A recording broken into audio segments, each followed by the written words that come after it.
नमस्कार दोस्तों, आप सभी का स्वागत है हमारे आदिसागर यूट्यूब चैनल में। दोस्तों नमस्कार, आप सभी लोगों का एक बार फिर से बहुत बहुत स्वागत है। माता रानी जगत, माँ जगत देवी प्रकृति की रानी माता वैष्णो के लिए एक लाइक जरूर करें। दोस्तों, हमारे हिंदू धर्म में देवी के अनेक स्वरूप कहे गए हैं, जिसमें वृक्षों को भी माँ देवी के स्वरूप कहा जाता है। तो आज मैं आप लोगों को पावन पावनी वृक्ष के बारे में बताऊंगा। नवरात्रि के पावन पर्व 3 अक्टूबर से शुरू होने वाला है। नवरात्रि के पावन पर्व में कुछ ऐसे वृक्ष हैं जो कि देव वृक्ष कहे गए हैं, देवी वृक्ष कहे गए हैं। ये देवी के स्वरूप होते हैं, माता काली के स्वरूप होते हैं। और हमारे धर्म में पेड़ पौधे को देवी देवता मान करके हम इनकी पूजा करते हैं, और हमें पूजा भी जरूर करनी चाहिए। साइंस भी कहता है पेड़ पौधे मनुष्य को फ्री में प्राण वायु प्रदान करते हैं, और पेड़ पौधे हमें ऑक्सीजन देते हैं। और हमारे जो कार्बन डाइऑक्साइड होता है उसे ग्रहण करके सभी प्रकार के जितने भी नकारात्मक चीज होते हैं उसे अपने अंदर में स्वयं सोख लेता है और हमें ताजगी प्रदान करते हैं। तो पेड़ पौधे स्वयं तेज धूप में तपता है, लेकिन मनुष्य को शीतल छाया प्रदान करता है। तो नवरात्रि के समय में कुछ ऐसे पेड़ पौधे हमारे धर्म शास्त्र में कहे गए हैं जिनको छूने मात्र से व्यक्ति के बंद किस्मत के ताले खुल जाते हैं, व्यक्ति का सौभाग्य चमक जाता है। हमारे शास्त्रों में पेड़ पौधों को बहुत ही गुणकारी कहा जाता है। अनेक बीमारी का उपचार पेड़ पौधों में ही छुपा है, जड़ी बूटी में ही छुपा है। और भगवान श्री कृष्ण ने गीता में स्वयं कहा है कि वृक्षों में जो मैं पीपल का वृक्ष हूं, पीपल के वृक्ष को वृक्षों का राजा कहा जाता है, क्योंकि पीपल वृक्ष की जो आयु होती है सबसे ज्यादा होती है, सबसे अत्यधिक होती है। पीपल वृक्ष सर्वशक्तिमान पूजा पाठ में अत्यधिक इसका महत्व होता है। दोस्तों, इसलिए भगवान श्री कृष्ण ने गीता में स्वयं कहा है कि मैं वृक्षों में पीपल का वृक्ष हूं। तो चलिए आज मैं आप लोगों को नवरात्रि के समय में छुए जाने वाले वृक्ष के बारे में बताऊंगा। दोस्तों, हमारे धर्म शास्त्र में अनेक ऐसे वृक्ष हैं जो कल्याणकारी होते हैं, मंगलकारी होते हैं। अगर इस वृक्ष को छू लेते हैं तो आपकी सभी प्रकार की परेशानी है, सभी प्रकार के कष्ट हैं, ये सब समाप्त हो जाते हैं। खास करके नवरात्रि के समय में इसका असर कई लाख गुना होता है। नवरात्रि के समय को शक्ति का पर्व कहा जाता है। शक्ति पर्व क्यों कहा जाता है? क्योंकि इस समय अचेत जो वस्तु होती हैं वो भी चेतना युक्त हो जाती है। अर्थात इस समय जो शक्ति हमारे धरती लोक में आ जाती है, नौ दुर्गा को क्या बोल सकते हैं? हम शक्ति बोल सकते हैं। तो माता रानी इस धरा पर आती हैं, इस पृथ्वी लोक पर आती हैं।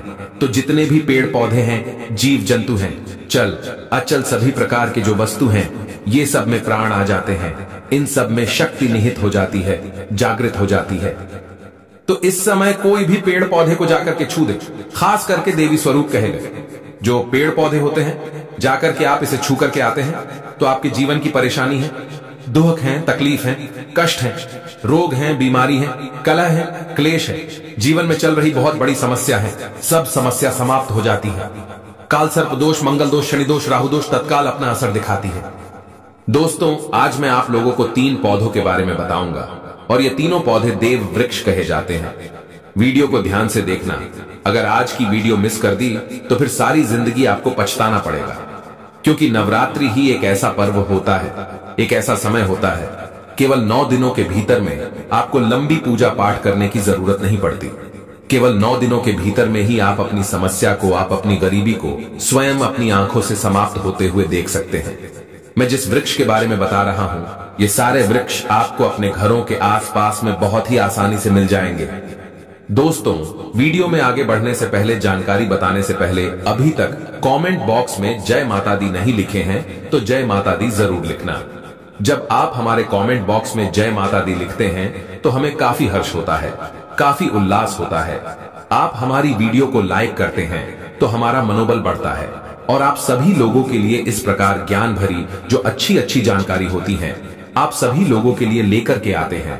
तो अगर आप इस प्रकार की जानकारी में इंटरेस्ट रखते हैं, प्राचीन जानकारी चैनल को अगर सपोर्ट करना चाहते हैं, तो आप हमारे चैनल को सब्सक्राइब कर हमारा सपोर्ट जरूर करें। दोस्तों, मेरे जो उपाय होते हैं, आप लोगों को मैं सरल से सरल आसान उपाय बताता हूं, जो उपाय बहुत ही सरल होते हैं, बहुत ही आसान होते हैं, और ये रामबाण की तरह काम करते हैं। जिस प्रकार प्रभु राम के जो बाण होते हैं अचूक होते हैं, उसी प्रकार मेरे वीडियो में बताए गए जो उपाय होते हैं अचूक होते हैं। कभी भी प्रभावहीन नहीं होते हैं। तो वीडियो को ध्यान से देखना, कौन से ऐसे 3 वृक्ष हैं जिसे हमें छूकर के नवरात्रि के समय में जरूर आना चाहिए। एक खास बात सभी दर्शकों को बताना चाहूंगा, नवरात्रि के समय में जितना ज्यादा हो सके देव वृक्ष की पूजा जरूर करना। दोस्तों, देव वृक्ष में कई प्रकार के वृक्ष होते हैं। चलिए मैं आप लोगों को बताना चाहूंगा कौन से वृक्ष को छूने से हमारी गरीबी मिटती है। पहला जो वृक्ष है बेल का वृक्ष। जो बेल का वृक्ष है, ये वृक्ष माता पार्वती के पसीने से उत्पन्न हुआ है। स्कंद पुराण के अनुसार जो माता पार्वती हैं, ये देवी स्वरूप कही गई हैं, अर्थात ये 9 दुर्गा के स्वरूप कही गई हैं। तो स्कंद पुराण की कथा में कहा गया है जो बेल का वृक्ष है माता पार्वती के पसीने से उत्पन्न हुआ है। इसकी डाली में पार्वती, जड़ में ब्रह्म, तने में विष्णु एवं समस्त जो हिस्से हैं उसमें भगवान शंकर जी बसते हैं। संध्या काल में शिव मंदिर के समीप या 9 दुर्गा मंदिर के समीप जो बेल के वृक्ष हैं, इसके नीचे में घी का दीपक जलाने से व्यक्ति धनवान, गुणवान एवं पराक्रमी बनता है। व्यक्ति के सभी प्रकार के मनोरथ की पूर्ति होती है। हमारे धर्म शास्त्र ये भी कहते हैं नवरात्रि के समय में अगर कोई भी व्यक्ति, जी हां, नवरात्रि के समय में अगर कोई भी व्यक्ति बेल के वृक्ष को माता 9 दुर्गा का ध्यान करते हुए 7 बार छू करके आ जाते हैं तो ऐसे व्यक्ति की तत्काल, अगर उपवास व्रत रखा है, ध्यान से सुनिएगा, जो लोग उपवास व्रत रखे हैं ऐसे व्यक्ति की थकान, सुस्ती तत्काल चली जाती है।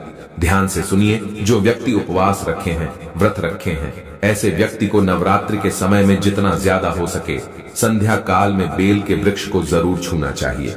केवल आप ज्यादा नहीं छू सकते तो 7 बार छू करके जरूर आ जाना और बेल वृक्ष के नीचे में घी का दीपक जरूर जला देना। अगर कोई भी व्यक्ति नवरात्रि के समय में अगर बेल वृक्ष की जड़ में दूध चढ़ाते हैं तो सभी प्रकार के व्याधि दूर होती हैं। अगर सिंदूर युक्त गंगा जल चढ़ाते हैं तो व्यक्ति की गरीबी मिटती है। अगर तिल चढ़ाते हैं बेल वृक्ष के जड़ में तो सौभाग्य की प्राप्ति होती है। और अगर बेल वृक्ष के तीनों पत्तों में, दोस्तों ध्यान से सुनिए, त्रिदेवी कही गई हैं, जैसे कि महाकाली, महालक्ष्मी, महासरस्वती। तो अगर बेल के जो 3 पत्ते हैं, महालक्ष्मी, महाकाली, महासरस्वती के स्वरूप कहे गए हैं, तो बेल के अगर तीनों पत्तों में एम, दूसरे पत्ते में हींग और तीसरे पत्ते में क्लीम, तो इस प्रकार बेल के तीनों पत्ते में एम, ह्रीं, क्लीम लिखकर के अगर मां 9 दुर्गा को सिंदूर से लिख करके चढ़ाना होता है, सिंदूर से लिख करके चढ़ाया जाए तो तत्काल उसी समय मनोकामना की पूर्ति होती है, कार्य में सफलता मिलती है। कोई लंबे समय से आपकी मनोकामना हो, आप चाहते हैं वो मनोकामना पूर्ण हो जाए, तो ये उपाय अवश्य करिएगा। दोस्तों, मैं दूसरे पौधे के बारे में जो बता रहा हूं वो पौधा भी जान लीजिए। मैं जो दूसरे पौधे के बारे में बता रहा हूं ये शमी का वृक्ष है। शमी के वृक्ष को जगदम्बा के स्वरूप कहा गया है। जो शमी के वृक्ष है ये स्वयं जगदम्बा के स्वरूप है। इस पर स्वयं मां जगदम्बा स्वयं साक्षात विराजमान रहती हैं। और कोई भी व्यक्ति अगर संध्या काल में नवरात्रि के समय में इसके नीचे में धूप दीप जलाता है, धुआं दिखाता है, तो उनकी सभी प्रकार की परेशानी दूर होती है।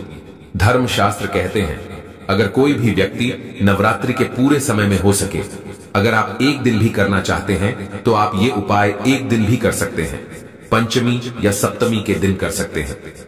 तो हमारे धर्म शास्त्र में कहा गया है अगर नवरात्रि के समय में लाल चूड़ी अगर कोई भी व्यक्ति मनोकामना बोलते हुए शमी के